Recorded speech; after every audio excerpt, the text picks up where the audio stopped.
Hey everyone, so I'm going to be telling you guys 6 of my favorite creepypastas.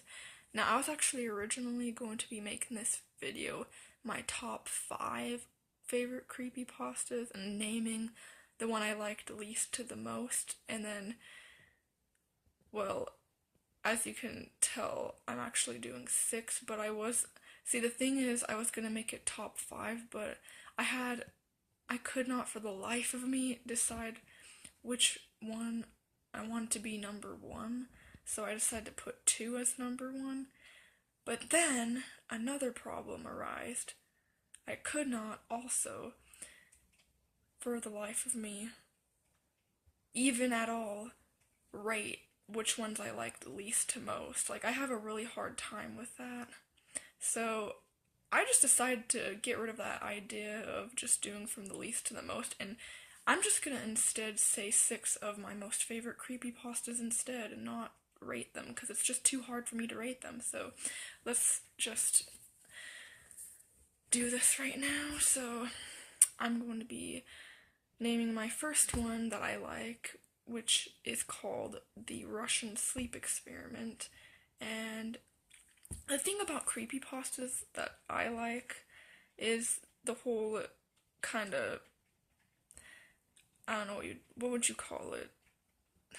I can't think of the word. Just there's a word I'm trying to think of, but just like the legend or the whole hype about how some could actually, the whole speculation that there are some out there that actually could be true, and a lot of these ones that I'm going to be naming for you actually do have a truth ring to them, and they actually could happen, except for one's kind of, well, one is pretty, in a way, unrealistic, but so the Russian sleep experiment is one of my favorite ones. And I'm so sorry, you guys. I'm gonna try to like kind of summarize these, but I mean, as far as like the main points, I can get down pretty much. But like small details, it's been a while since I've read these stories, so I'm sorry if I kind of butcher some small details about the stories. But anywho, basically, it's about these Russian experimenters who they have these 5, I guess, test subjects that they lock up in a room with like this special gas, and they have them stay awake for like, I have no clue, like a long time, let's just say. And it's like an experiment to see how long they can last staying awake. I have no clue why they're like even testing it. I think it has something to do with like the gas. They're trying to see how long they can keep people awake. I guess it's a special gas that they need to use for like staying awake maybe during wars and stuff, you know? So that's probably what they're doing. But anywho, so basically, long story short, the test goes horribly wrong, and I'm not gonna really. For those of you who haven't read it, I'm not gonna spoil, but let's just say not so good things happen to the test subjects. And so the next creepypasta that I really enjoy is.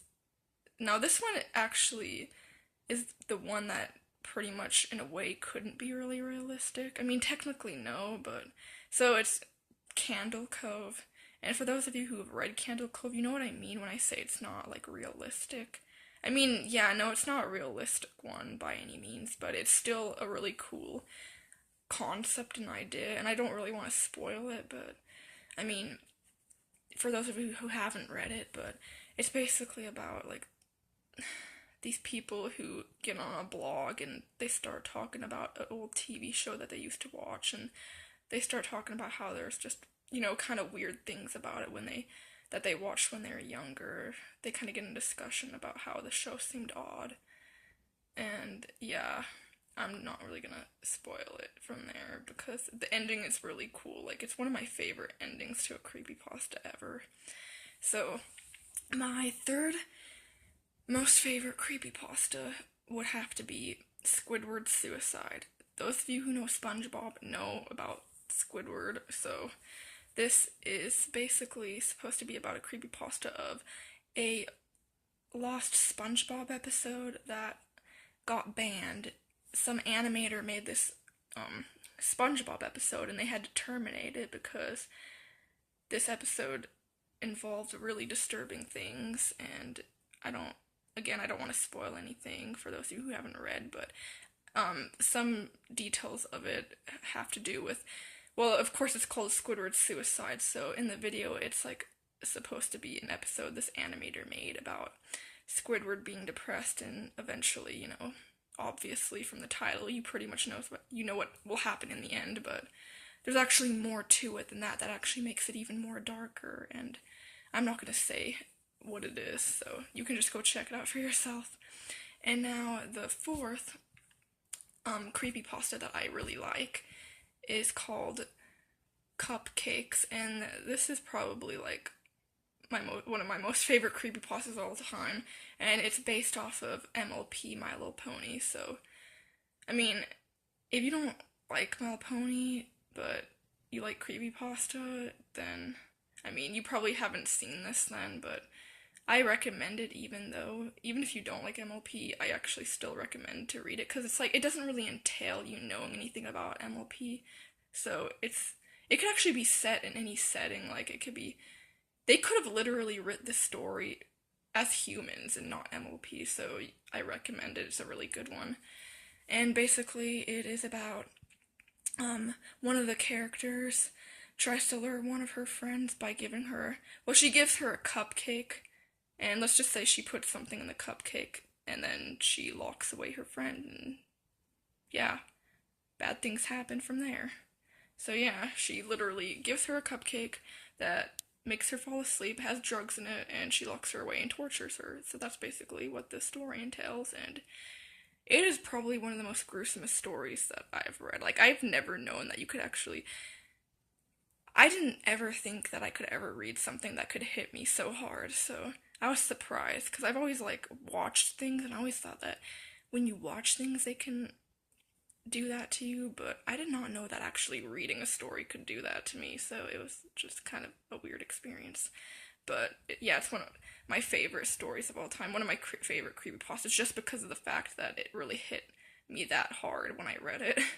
So, and then my fifth most favorite creepypasta is Where the Bad Kids Go. Now, let me just tell you, if I had a really bad kid, I'd read that story to them for a bedtime to get them behaving. Let me just tell you, if you have a troubled child, okay, why am I freaking stuttering right now? I'm so sorry. If you are suffering with a child that just does not behave, then I recommend that you read this to them as a bedtime story. No, that's probably cruel, but, you know. No, so this is basically the story of this guy who, of course, watches a TV show when he's younger, and he remembers at the end of the scene there's always this rusted door that kind of like the camera would zoom in on it, and it would say Where the Bad Kids Go in like Arabic, and he would hear screams in the background, and so he decided he wanted to go to the place where they filmed the set, and so he could, like, I guess, I don't know what he was doing. He wanted to investigate. I don't know what he was doing, but he wanted to investigate the place where they filmed on set the show, because there's this show that he used to watch when he was younger called Where the Bad Kids Go, and yeah. And when he went on set to that place, yeah, let's just say he did not find anything good there. I feel like my explanation of that was really bad, but you know what? It's a really good story. I'm so sorry. I'm not really good at explaining things, but if you want to read about it, it's a really good story. So, and finally, my sixth one, which is probably, again, one of my most favorite creepypastas of all time, and it's a really great one, is called 1999, which, it is about this guy who is a blog writer, and he's writing about this show that he used to watch.